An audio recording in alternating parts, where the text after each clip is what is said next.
Hey everybody, my next guest has been making music with the legendary band ZERBA for 50 years. They're currently touring the ZERBA 50 tour, celebrating their legacy and teasing some of their new material as well.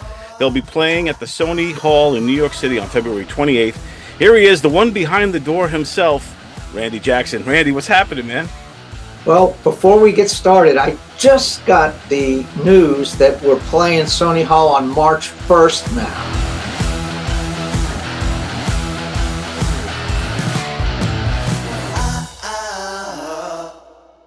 Literally just 20 minutes ago. So I'm glad you started with that, and we can clear that up, you know?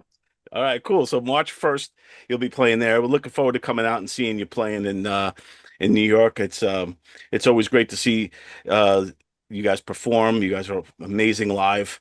A lot of people could attest to that. You've been doing this for a long time. Thanks. I don't know if you remember the last time me and you spoke was actually a long time ago, 1999. You came. I still can't believe you did it, and I'm so awesome. It's so awesome that you did it. You came to our show at WSB Stony Brook at like 6 o'clock in the morning. You pulled yeah, you remember that? Wow. You pulled an all-nighter. You showed up and performed for us and hung out with us crazy kids, and it was awesome. That was 1999, if you could believe it, man. Wow. It was a long time ago. It sure is. So now, Randy, where were you coming from again? Now you haven't had any sleep, you said. No. So I was at the Village Pub watching the Pyramid, yeah. Oh, cool. And I kind of hung out, and we went to the diner, and we were eating, and I'm sitting there going, man, I got to do the Double D show. I'm not going to even be able to sleep.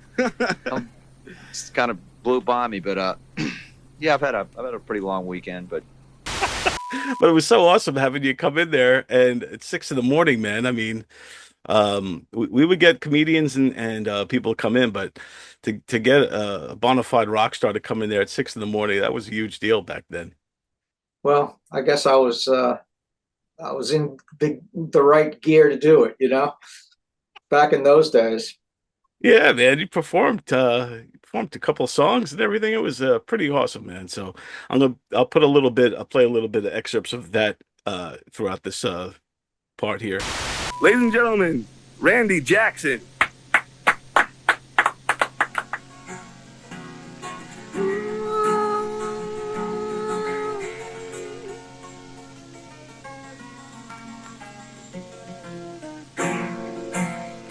We sailed away, we walked 1,000 miles, and then we slipped away.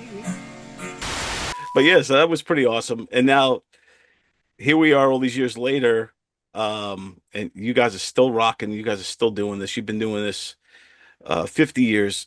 That's an amazing feat for any band. I would imagine there's been a lot of reflection.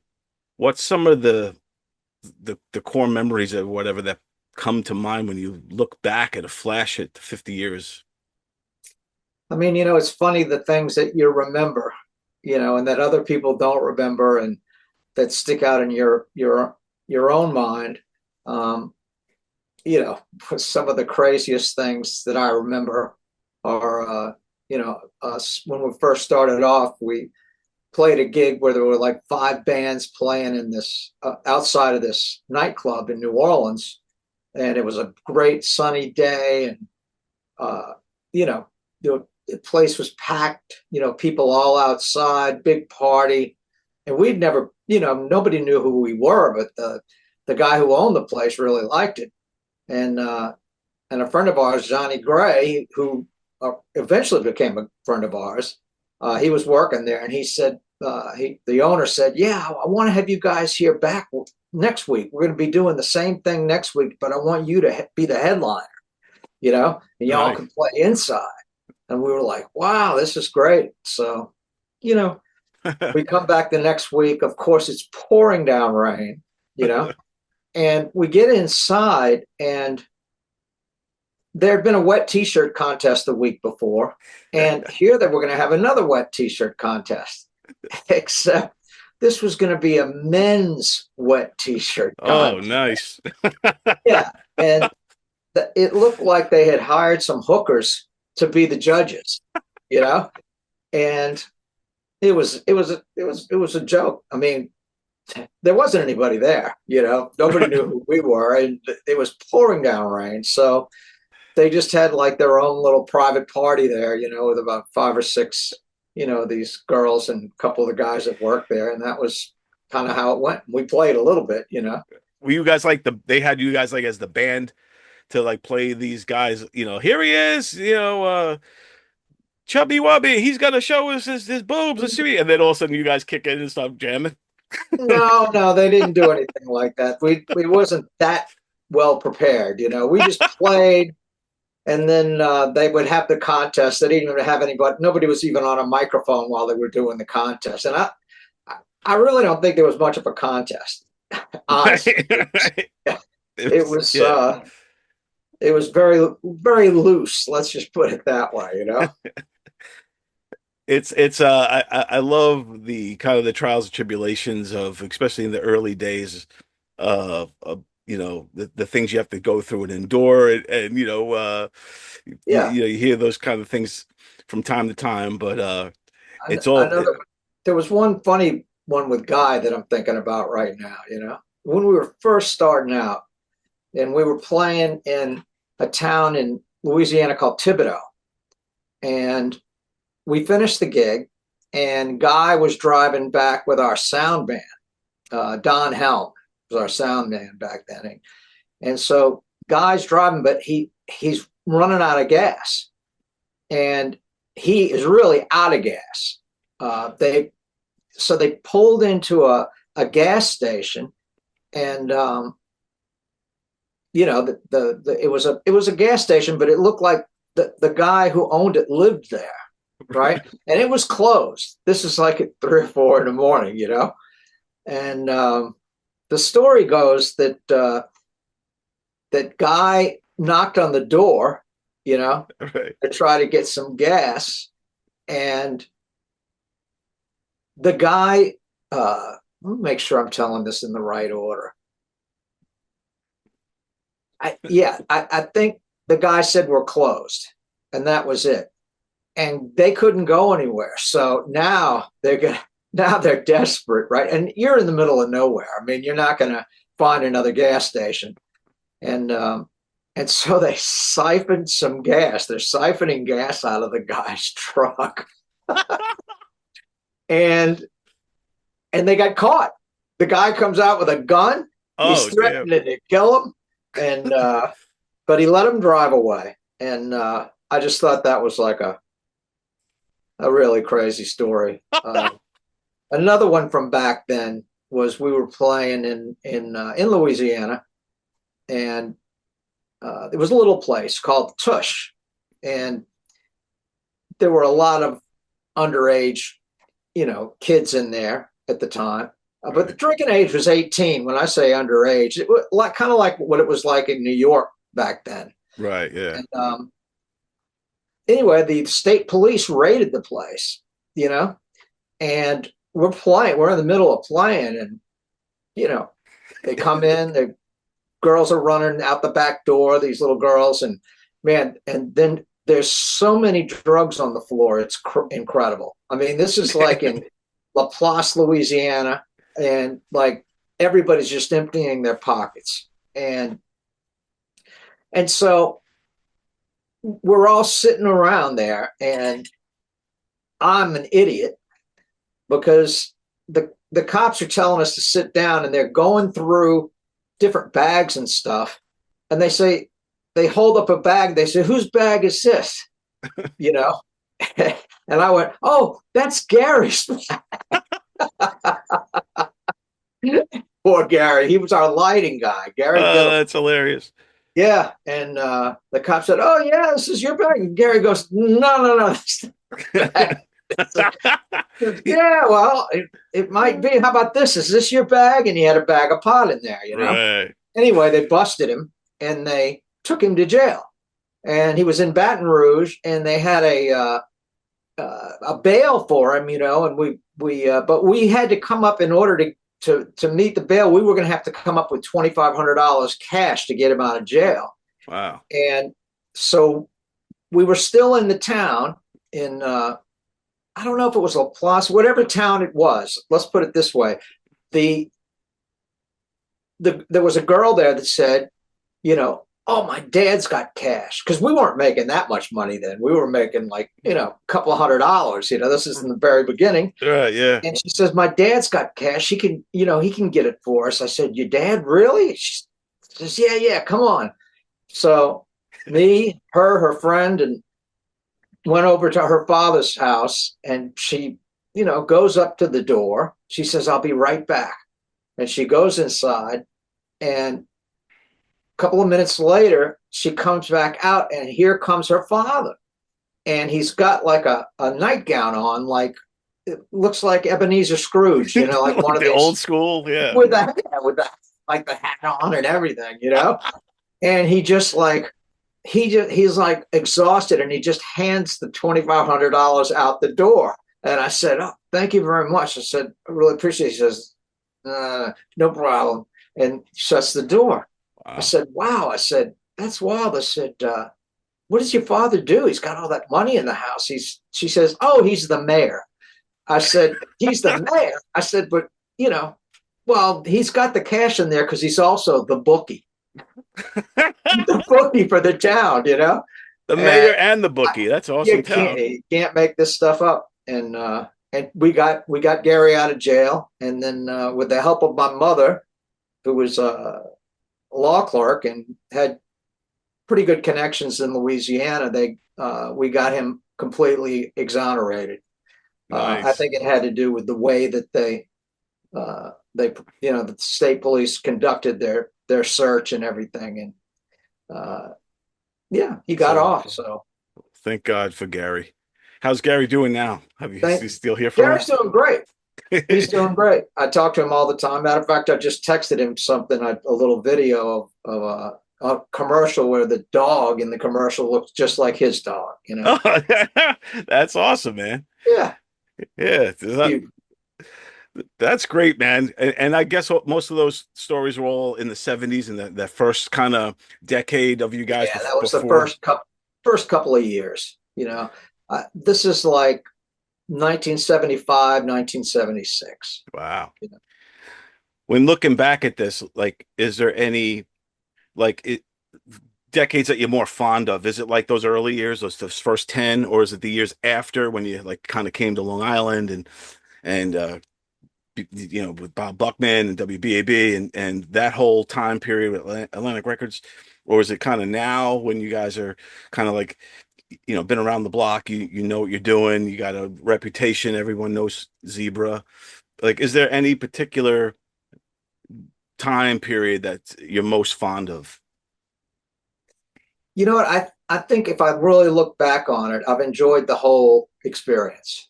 I mean, we survived. We're all still alive. It's really amazing that we've been together it'll be 51 years this month, you know? Wow, man. And and that part of it's just crazy, you know, to have the same three guys in a band for 50 years. And we've played every single year. You know, people kept thinking we had broken up, but we never did. Just because out of sight, out of mind, but we hadn't toured the country in quite a while. And we started getting back out again about 6 years ago. And, you know, the fans are still out there. They were coming out, you know, in California, and, you know, in the Midwest and everywhere we went, you know. So it was just nice to see that people were still supporting the band. Right on, man. But I don't think there's any one period that I would say outshines the others, because for me, and I think the rest of the band too, it's about the journey and the comedy, the enjoyment of it. You know, we had great times, you know.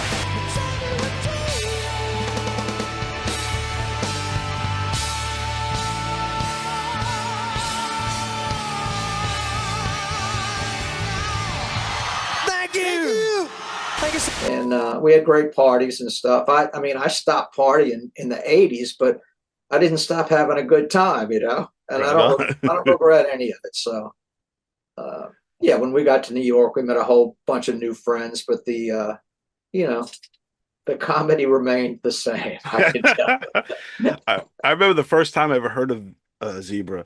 I was a younger kid, and there was this older teenager girl, you know. I must have been preteen, maybe 13, 14, and this girl was older. She was hot and all that, and she was just like, "Oh my God, I gotta." She was playing your music, and she's like, "I love this Randy Jackson. Oh my God, I'm going to his concert and this and that." And I was like, "Who's Zebra?" And you didn't have YouTube at the time. You couldn't just like go Google. You know what I mean? You had to like Sure. find just look at the album cover and all that stuff. But that was the first time I ever heard of you guys, and then when I heard your music, you know, tell me what you want. That I mean, that song. Um, it was always my favorite back then. We sang it like crazy. Um, hear, I'm sure through the years you've heard a million stories similar to that one. What does it mean to be part of the zeitgeist of so many kids who love the band, continue loving the band, to matter to them like that? Well, the best part about it is that they still like us. You know, evidently we didn't do anything to discourage people from continuing to watch us, and they still appreciate the music. But we get a lot of stories of couples that met, and got married afterwards and are still married today. They met at a Zebra show, and a lot of people, not just people that that a lot of people that became lifelong friends met at Zebra shows. So there's a whole like Zebra community, especially now online, after the last couple of years, that keeps in touch with each other, and it's cool. They're all great people. Yeah, for real. It's pretty awesome, to kind of be there through all these generations and all this time. And I remember, you guys Hammerheads, Sundance. And I'm a Brentwood kid, so I remember Sundance and Bayshore, and you guys were always around and just rocking, and all that stuff. When you guys came to first came to Long Island, and you hit the Long Island scene, and it's like Good Rats and Twisted Sister and all these bands. What will you make? How did that scene differ from the New Orleans scene at the time? And what kept you focused on and staying on Long Island? Well, we wanted to come to New York, the New York area, to try to get a record deal. That was the whole purpose of coming up here. We had some connections, without going into the whole long story. Once we got up here, the guy that brought us up here, Lee Feldman, he got us some extra gigs. And we kind of fell into this thing of opening up for a lot of the bands here that were doing well. And that really helped a lot. We were playing for we opened up for Twisted Sister, Essence, Rat Race Choir. Oh yeah. And all these bands had big followings, and it really helped.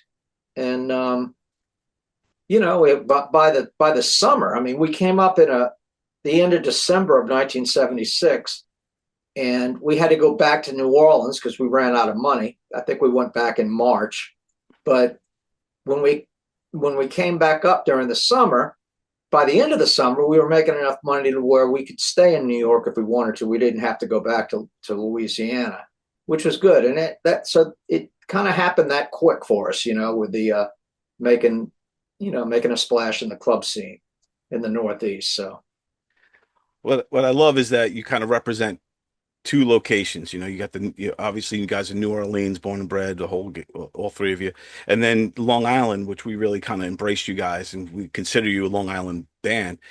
And as a result of that, you're in the Music Hall of Fame for both cities, for Long Island Music Hall of Fame, and that, I mean, that's a huge accomplishment for both to acknowledge you in that fashion. I mean, is that the icing on the cake, or what does that mean to you? Well, we were really flattered that Long Island, that the Long Island Music and Entertainment Hall of Fame, decided to make an exception for us, that we didn't have to, be born here or have grown up here.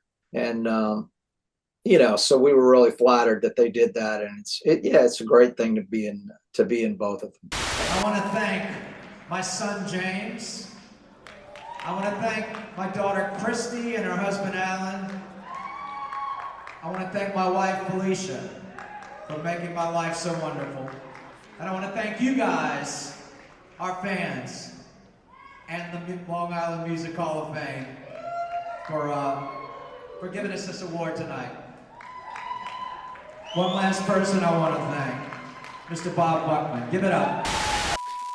Where's your display? They have, and what do you have in the museum for the Long Island Music Hall of Fame? For anybody who wants to check it out. I mean, I've got a BC Rich Bitch White that I used starting around 1981, and we've got one of the keyboards that we used, a thing called a Maxi Korg, where we made the sounds of the for Tell Me What You Want, Who's Behind the Door, that wow sound. Yeah. And the explosions, you know, Who's Behind the Door has those explosions in the end. We made those explosion sounds with that synthesizer, and it was just cool. You know, it was back in 1975 we got that thing, and it could play two notes at one time. That was its claim to fame, you know. There's other things there. We had the original Zebra PA system that we got when we came to New York. We had that set up in the museum, and they were using it to do shows with it. But it was part of the museum. Thing was really old, and one of our techs from way back in the day, Bob Groskopf, he had been keeping it in his basement, you know, all these years, and he had unfortunately passed. But when I was thinking about it, you know, I called his mom, and she said, "Oh yeah, you could come get it. It's in the basement, you know, no problem." So we brought that back over there, along with a bunch of other equipment, you know, that we had. I don't know what guy contributed, but I can't remember. That's freaking super cool, man. Yeah. And it was Bob Buckman who inducted you, right? Which is rightfully so. Ladies and gentlemen, I'd like to present the Long Island Music Hall of Fame Award with an induction of Randy Jackson, Felix Hanemann, Guy Gelso. I give you Zebra. Tell me a little bit about Bob Buckman and what he means to the band and legacy of you guys. Well, I mean, if it wasn't for Bob, we wouldn't have a record deal. I mean, he did so much. I mean, the first thing he did when he came to see the band the first time was he asked if we had any demo tapes. And of course we did. And the next thing I know, after I've given them to him, he's, you know, playing it on the Homegrown on WBAB, which was a show that happened at about 5 p.m, you know, once a week maybe. And they played, you know, songs by local artists. I think they were all original, I'm pretty sure. But and then from there he started to get requests for the song. And so instead of playing it on Homegrown, he just put the songs into regular rotation at the station. If you've never seen Zebra, you really ought to go. From the artist standpoint, sometimes you're too close to it to even hear, Randy, but I mean, we hear things like, not only do they play Zeppelin as good as Zeppelin, but also the originals have just as much crowd enthusiasm. I mean, they know the originals as well as they know the Zeppelin, and as well as they know the Montrose and the Moody Blues and everything else you guys cover. And they respond. They really do. Well, a lot of that's due to WBAB and you. Yeah, we're glad. I really appreciate that. Well, we got to thank Long Islanders for encouraging us to get so involved with Zebra. I guess because you couldn't buy our music anywhere, you know, they became the most requested songs at WBAB at that time. And Bob, when he was in touch with a guy named Jason Flom at Atlantic, mentioned to him, you know, I've got this band that's got all these, you know, most requested songs and stuff. And Jason was impressed, and he went back to Atlantic and gave the tape to Doug Morris, who was the new president of Atlantic at the time.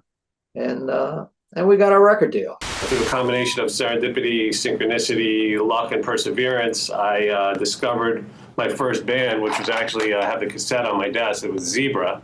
No way. And you know, I was able to convince again, through a combination of those things I mentioned, I was able to convince my boss to sign them, and the record was a hit. You know, the interesting thing about it was that we found out years later that Doug Morris had taken the tape and he was being driven back to Long Island in a limo, Right. and that's where he decided to listen to the tape. And the first song on the tape was "Who's Behind the Door," and so he put the tape in and started listening. And of course, it's a long, long acoustic intro. I didn't even start singing, and he had already popped the, tape out. And but "Who's Behind the Door" was playing on the station that it was tuned into WBAB, and awesome. they were playing "Who's Behind the Door," and he's like kind of confused from what I understand, and put the tape back in and listened and said, "Sure enough, that's the same song." And so he listened to the whole thing on the radio. At the end, the DJ says, "Most requested song at the station, Who's Behind the Door" by Zebra. So Kismet. kind of crazy. Yeah. It was meant to be, man. Sailed away. We walked 1,000 miles and then we slipped away. Yeah. It's one of those kind of stories it's like a movie. It's like, you know what I mean? It's, the DJ spins the record of this unknown band and the record label guy comes in. It's just such an amazing, beautiful story. The guy's driving home and, have you guys ever thought of like with some of the stories that you have and to maybe, if you haven't already, make some kind of write a book or memoirs or a movie? We have a book that's being written by a guy who used to actually work for the band, Harold Scott, and he's been doing it for years. But he's also a big chess player. He goes all around the world playing chess, and he's still trying to get some stories from some other people. But I know he's got the book, at least halfway done, and I think it would be. Certainly it'd be interesting. We have enough stories. We could probably make a movie that would be a good comedy, there's definitely interesting stories, at least, shorts, little short vignettes of scenes. And, some of them are just unbelievable. Like that one in particular, it's like, you can't even make that. Nobody would believe that, It's so inspiring when you hear stuff like that, because these things do happen, and now the mediums have changed a little bit. Now you can get discovered on YouTube or Instagram or whatever. There's different avenues, but it does inspire bands who might not get looked at by or have a longer road to get looked at by an A&R or something like that, and then to say, hey, you know what, man, lightning can strike. It's real. This has happened. I guess I love that story. And then on top of that, you guys become, the album becomes one of the fastest selling debut of Atlantic Records. It still is. Yeah. But as far as I know, it's the fastest selling debut album by any artist that Atlantic ever had. Let me frame that for you. Like a band like Led Zepelin, they didn't consider that like a new artist because Jimmy Page had been in the Yardbirds. So they don't count. I don't know what they sold in the beginning. Maybe we sold more than them in the first week too, but who knows? Right. But the way it was a new artist and coming out of the box. That was the thing that was impressive because we had sold 75,000 copies in the first 2 weeks. Wow. Which in my mind, because they didn't really have any promotion on the record when it first came out. We only sold records in New Orleans and in New York. We probably were the biggest bar band, of all time. That's kind of what it shows, Right. And, our fans were loyal. They came, they waited in line for that record and sold. We sold all those records in the first 2 weeks, and then all of a sudden it just kind of stopped. Now we had to get new fans, and eventually we did. We started getting some radio airplay in St. Louis, and people bought a couple of records there, and all of a sudden Atlantic was like, okay, well, the radio play can definitely sell the records by itself. So they brought us back in. We did a couple of videos for the record, and and it did really well. I love your videos in the early days. They just have that early MTV, artsy kind of vibe. Like, tell me what you want. nobody knows what the hell they're doing vibe is what it is. Yeah, it was such a pure Yeah. time of videos. Like, I mean, there was nothing to really look at and compare, you know. I mean, right. a lot of especially at that time, this was like 1983, and we're kind of a rock band that's like 70s kind of rock, but in the 80s. But the 80s, quote unquote, scene hadn't really happened yet, you know. Right. Bands like Rat, I think Motley Crue might have been around and stuff, but you know, you didn't have videos you could really look at and say, okay, what's working here? You know, Right. so we had a couple of directors who were just being very experimental at the time, you know, which was cool. Yeah. You know? I think they're awesome.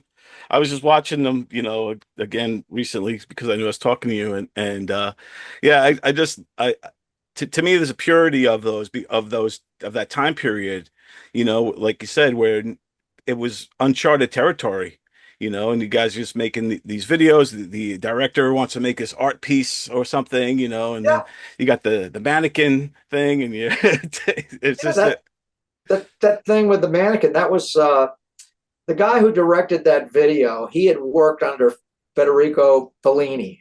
Wow, yeah.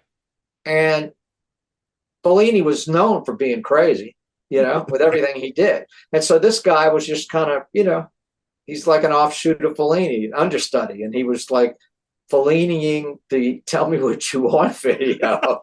You know, he did a good job with it, though. It was, you know, there's a lot of crazy stuff in it. Duran rap, you know. Yeah, you got this. It looked like, what's that movie where the guy, it's out now, with the serial killer puts him in saran wrap and all. Oh, it's Dexter. So Dexter, yeah. I was like, this has reflections of Dexter in it, but yeah, pre Dexter, you know, without the blood.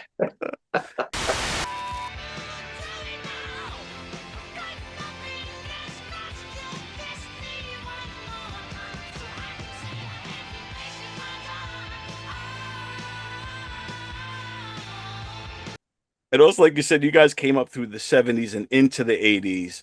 And one thing that, you know, you guys never really went all in on the glam stuff, which, you know, I was wondering if it was that hard to resist that because it was the trend, or were you just like hell bent on we're not going that direction?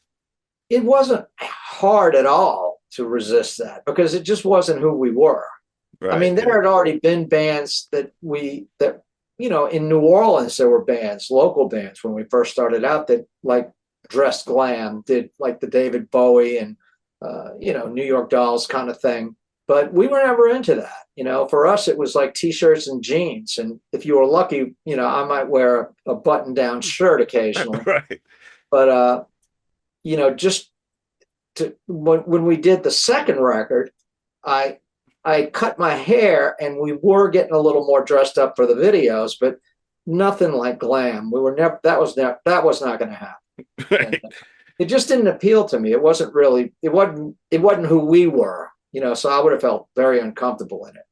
Right. Yeah. Cause I feel like with one of the many differences with the 70s and 80s rock scene, and I guess image was always a thing, but I feel like image started to, with MTV and all the stuff, started to become more important than the music at some point. And, you know, it's got to be this weird feeling when you guys are kind of in between that whole crossover. Yeah. I mean, you know, the music business has always been about music, but then it's about the look too.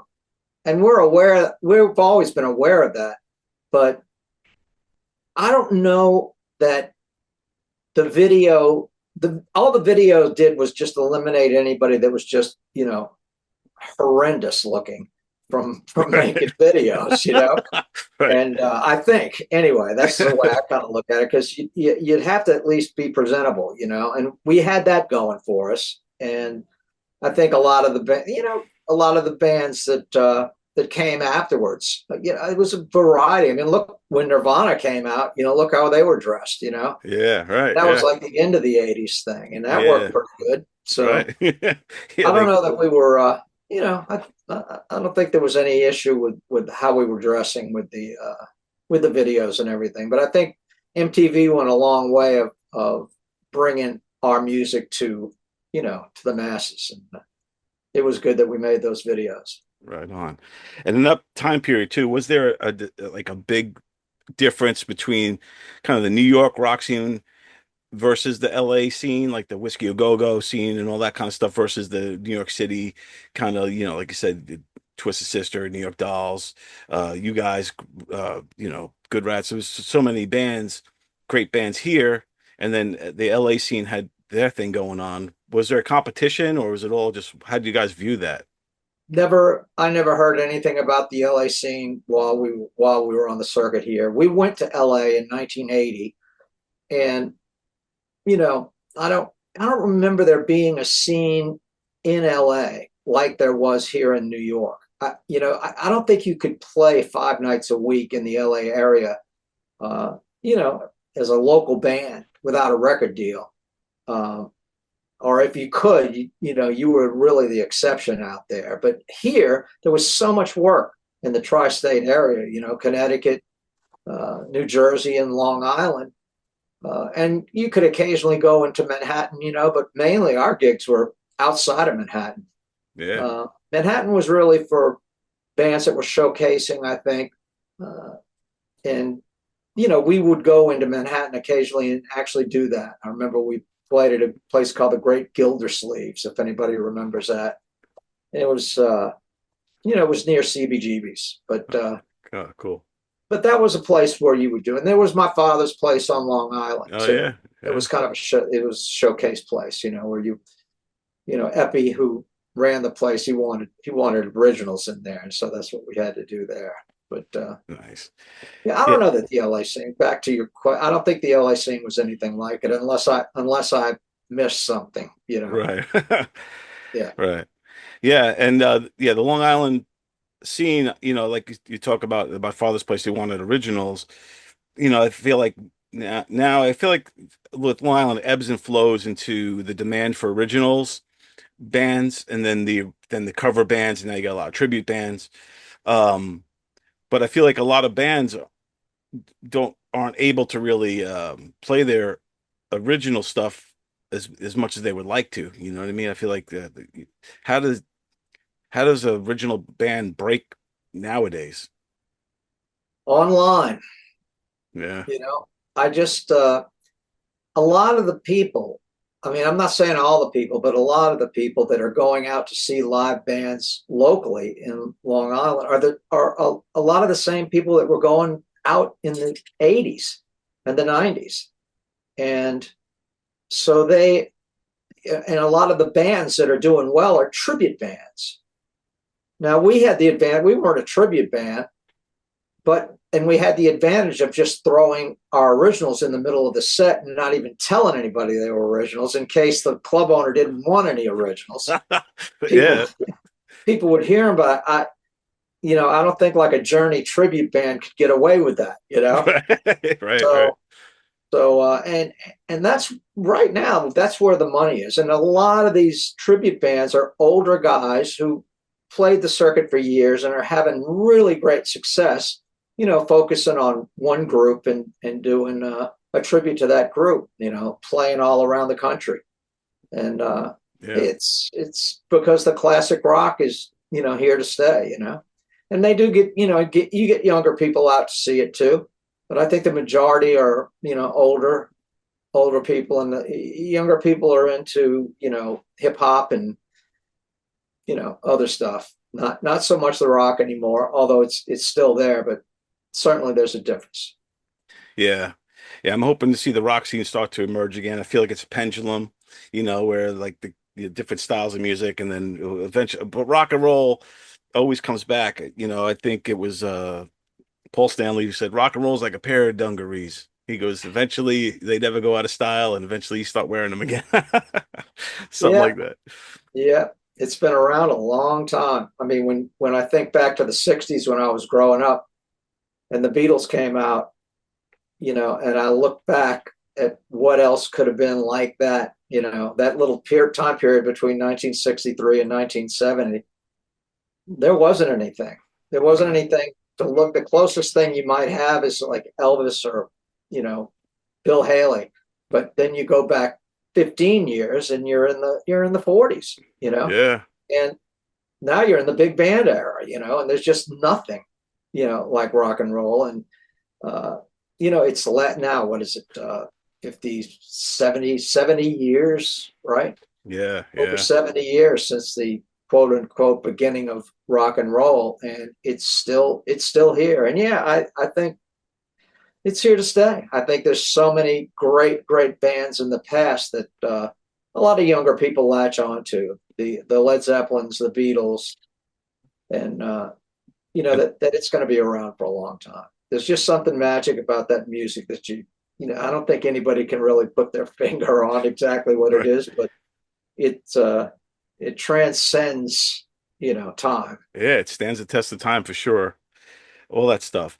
And yeah, I was watching the speaking of transcending time and Zebra, I was watching like I don't know what, like the Karate Kid show, Cobra Kai, and there's Johnny the wearing a zebra shirt. I was like, oh, I actually was like, oh shit, like telling my wife, I'm like, that's awesome. I thought it was pretty cool to see them kind of giving some kudos to Zebra in that hit show. When did you find out about that, and what's your take on Johnny from Karate Kid rocking some Zebra gear? Well, I mean, I was surprised. I started getting video clips from people, or they had taken a picture of their TVs and stuff, you know. Yeah. And then later on, we found out there was a reason he wore the shirt, and he was a big Zebra fan. And when No Telling Lies had come out, you know, which is that shirt he's wearing. I guess he had gone to a Zebra show and gotten it back then. Yeah. But he was playing Zebra to get psyched up for his audition for Karate Kid for the movie. And, you know, he's sitting out in the parking lot, evidently rocking out, and then goes in and he gets the gig.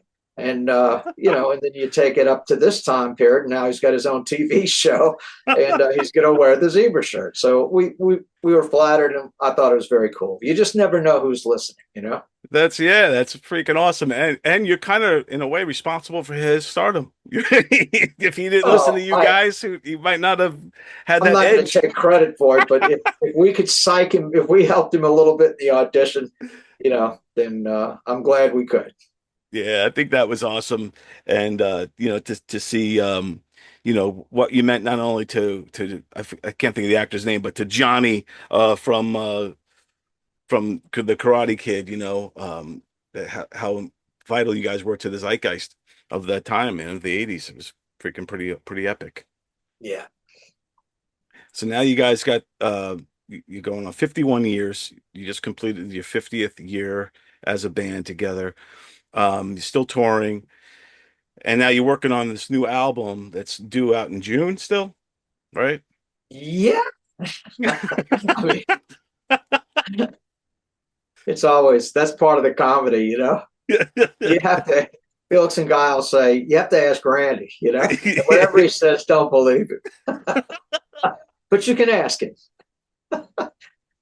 Yeah, it's going to be in June, and we've got 6 of the songs mixed right now, and the other ones are being done as we speak. I've got a little bit of editing I'm doing on two of the songs that I wasn't really thrilled about, and yeah, it's coming out. It's going to be good. I think people are going to really like it.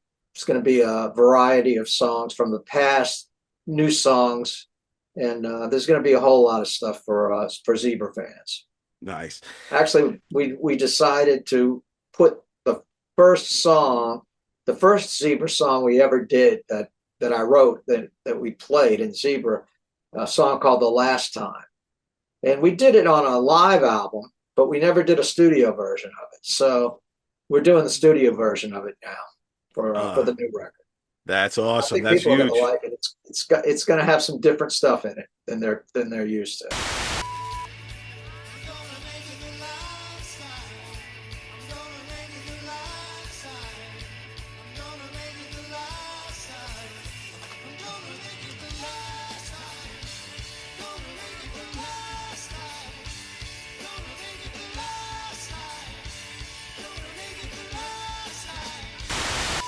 That is super cool. I'm definitely psyched to hear this new music coming out of you guys, because it's been quite a while since you recorded an album. And You think? A quarter of a century. 25 years. Yeah. Yeah. That's one heck of a hiatus of in between albums. It sure is. But through the years now, technology has changed in the studios and things like that. What's your thoughts on like AI? Do you mess with that at all, or are you staying away from it and keeping it old school? Or what's your approach in the studio? Well, I mean, I haven't used AI in the music, but I want to.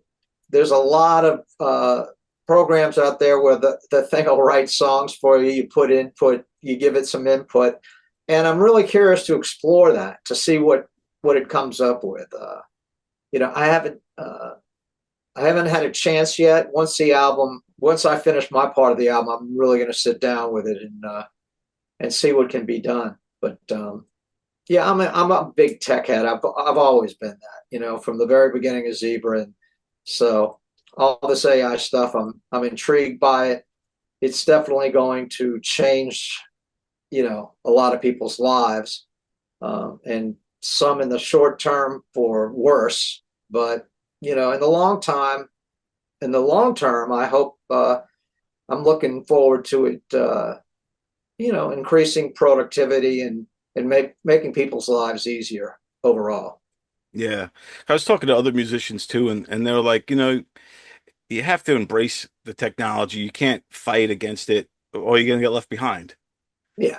So, So you really can't. I mean, when the streaming came out, and people were copying CDs. I remember back in the 80s, the record companies were looking for anybody who could, come up with a formula to where you couldn't copy a CD. Right. And I'm just looking at it, and I'm just telling, I remember telling Jason, I said, listen, it's impossible.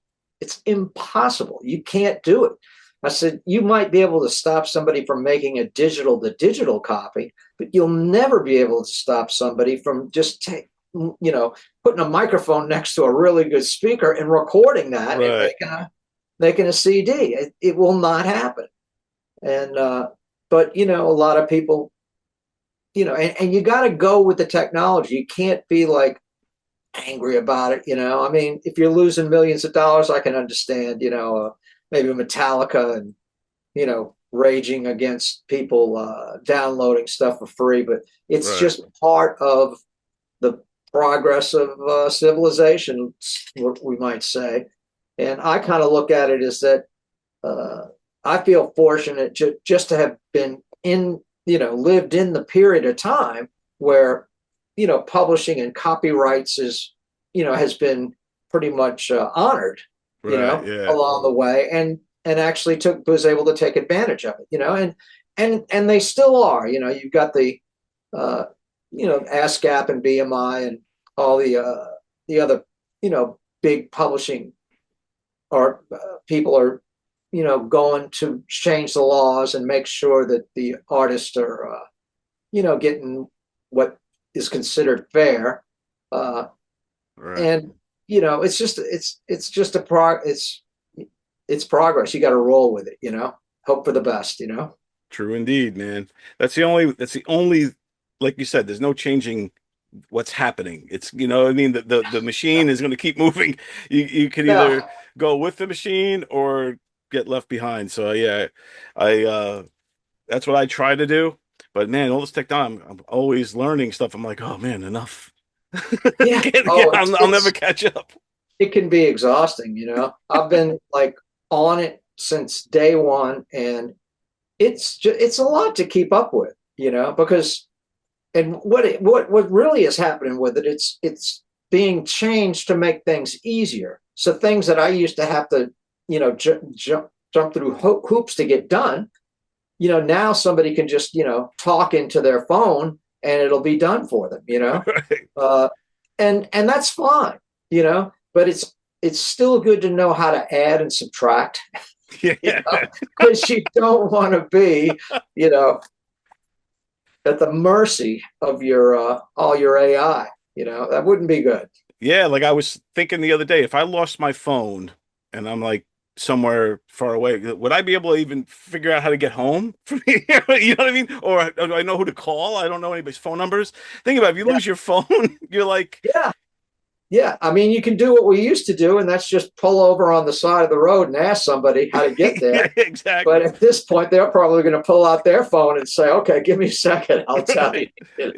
It's crazy.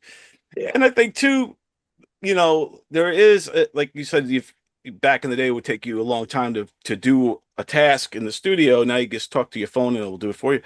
Is there a sense of, for the future generations, of losing that kind of craftsmanship, that hands-on, that they should know? Like, is it almost like cutting corners that they're gonna pay for in the end? That's, you know what I mean? Is it? Well, Or, certain aspects of it certainly could be that way. But, the whole purpose behind in any business is to try to whittle down the time it takes you to create whatever you're creating or do whatever you're doing. And certainly they should know about it. I've been watching lately videos about the history of football, and nice. there's a guy on YouTube that has this channel, and he explains, and it's funny. He's got, the forward pass evidently was looked upon as, it was frowned upon by most people and they wouldn't allow it. You couldn't throw the ball forward. But there were people saying, we should add it to the game because the game is so dangerous. This is back in the 1800s. Right. And there was one year where there were 17 kids that had been killed, dead, from playing football. And one of them happened to be like a real scholar at the top of his, academic game. And that was what caused, them to change the rules and make the forward pass legal, so it would spread everybody out, not have everybody grouped all in the middle and scrumming, like they did. And that's where I think the real break from rugby came,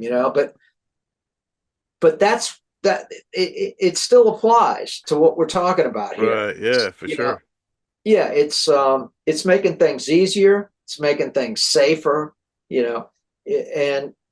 and making them more exciting. I mean, I would think that with AI, that if I'm writing a song, that having an AI assistant to help me write it would be great. Right. It's like, wow, look what they came up with. And if I don't like certain, or I have another idea I can add to it, so be it. Yeah, it can help you get through like any kind of mental block, even if it's just a little thing that you take from it. Like, oh, I didn't think to zig when they should have zagged. That's a great thing. All right, cool. Absolutely. So I'm looking forward to exploring that whole thing. Yeah, that's really cool. That's really cool. And when you are writing music now, do you what's inspiring your new music? Is it, do you have a muse, or are you like, what is it, the lyrics and where does it all come from at this point now? The lyrics are usually last, and it's always been that way. Occasionally I'll have a lyric that I'll take and then write music with, but that's a very, like, maybe 2% of the songs I've written. For me, it's always been about the melody and the chords. And so I always do that first, and I'll be kind of mumbling, Right. I think a lot of songwriters do that. They'll just mumble the lyrics, and sometimes you come up with a couple of words that guide you to where you're going to go with this thing, and it's the same way now as it always has been for me. I like to be as philosophical if I can, if the song leads me there, but I can be completely, totally goofy at the same time. Right. I mean, ridiculously goofy, and I like that. Either be serious or I'm not looking to emulate anybody else's lyrics. I'm just looking to have a good time and at the same time, put some maybe deeper ideas in people's heads. Awesome. Well said. And I'm definitely looking forward to this new album. Definitely looking forward to seeing you guys live. I'm planning on coming out there and seeing you guys on March 1st at the Sony. Yeah. Before we let you go, I just want to know if, because you're reflecting on 51 years now of Zebra, Yeah. what would current day Randy Jackson give advice to young Randy Jackson who's starting out at this point, if you could tell him advice?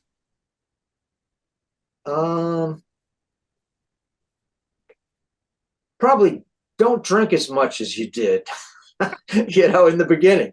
I mean, I don't regret any of it because I had a great time, but I think, it would have been more productive if I didn't, party so much. Partying takes time.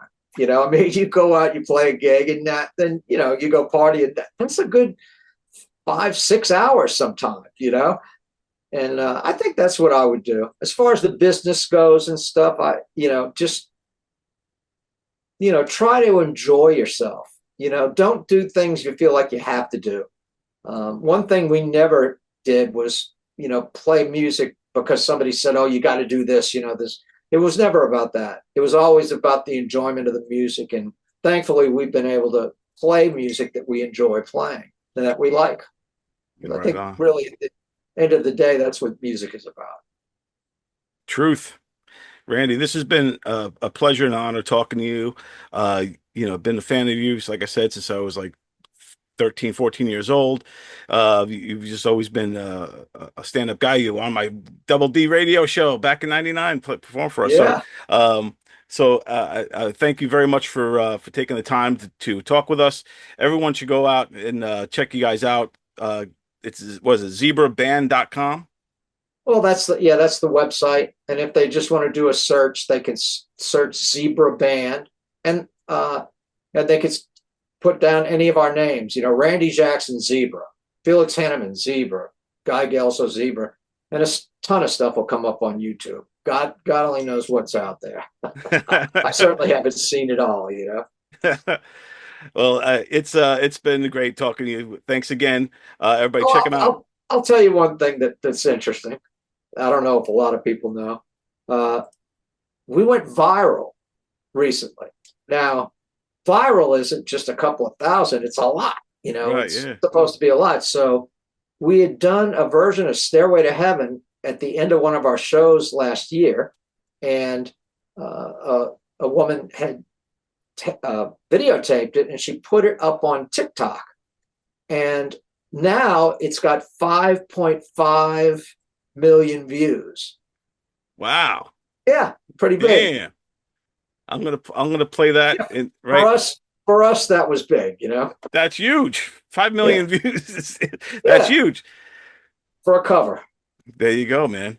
And you guys, you rock. I always, you play like Jimmy Page and you sing like Robert Plant, and you got your own vibe going. And Zebra rocks, man. Well, learned a lot of stuff from Led Zeppelin. If it wasn't for them, I don't know how many bands wouldn't be here right now. True indeed. Well, I'm going to check that out. I'm going to play it right now. There's a lady